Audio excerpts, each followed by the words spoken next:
I think I'm very drawn to Ian's work because it tends to focus on a moment in time and how a decision in that moment can completely alter someone's life forever. I think it just sort of shows the delicate nature of life and relationships and how you really have to sort of care for them and continue to care for them. So. It must be a real joy to be able to talk directly with the creator of a character that you're playing, but does that also add some extra pressure on your performance? In this case, it didn't. It didn't add any extra pressure. I was really glad to have him there. I had just come off another film as well and sort of went straight into the shoot for this.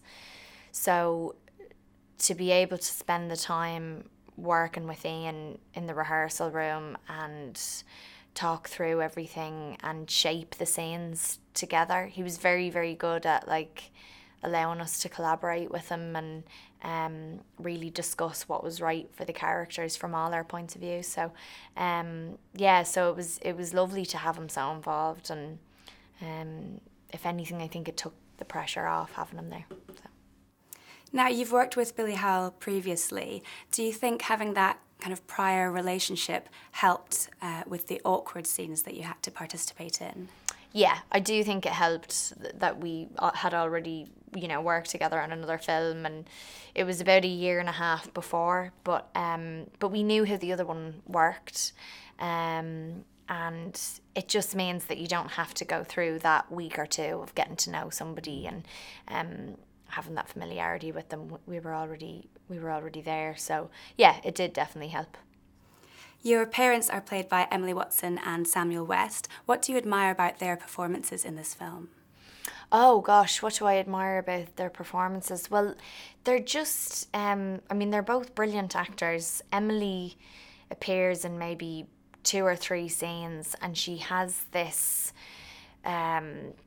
strength and this sort of poise, and for her character it's brilliant, this iciness that really helps you to understand why Florence is so eager to get away from that world. And Sam West's character, he plays my father in it, and he leaves a huge impression on Florence. He's a bit of a bully, really, and when he's around you see this change in Florence. So Sam just played that brilliantly. I think it's a very brave thing for an actor to come along and play someone who is essentially a villain and unlikable. So he did that so well. Looking back on courtships during this time period, they're a far cry from the dating apps of today. Do you think there are some positive elements that perhaps young people of today could take from this generation?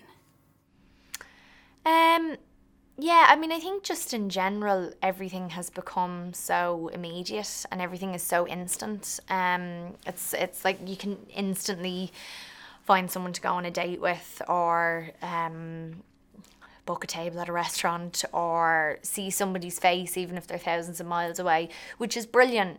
But I think it's important to sort of not put pressure on yourself to land at a certain place too quickly, especially in relationships. Like, it is important to sort of give yourself the time to get to know someone properly. And I think sometimes if you rely on technology too much, or social media and that sort of stuff, you can have quite a surface level relationship with someone. So, and just finally, what was it like seeing yourself as an old person? Oh, it was weird. It was so strange. The prosthetics were amazing. They looked very realistic. So I remember when they put it on, it took about 3.5 hours to do, and we started makeup at 4:30 in the morning or something. And then I finally saw it, and it was funny how I could just see lots of different relatives of mine in my face. Like I sort of recognised so many different people I know who I was related to. So yeah, it was great. I noticed that everyone was being much nicer to me when I was old. They'd all open doors for me and ask, was I okay? Ladies and gentlemen, you're watching Hey, you guys! Hey, you guys, huh? Hey, you guys. Is that from the Goonies? It is indeed, yes. Nice. Hey!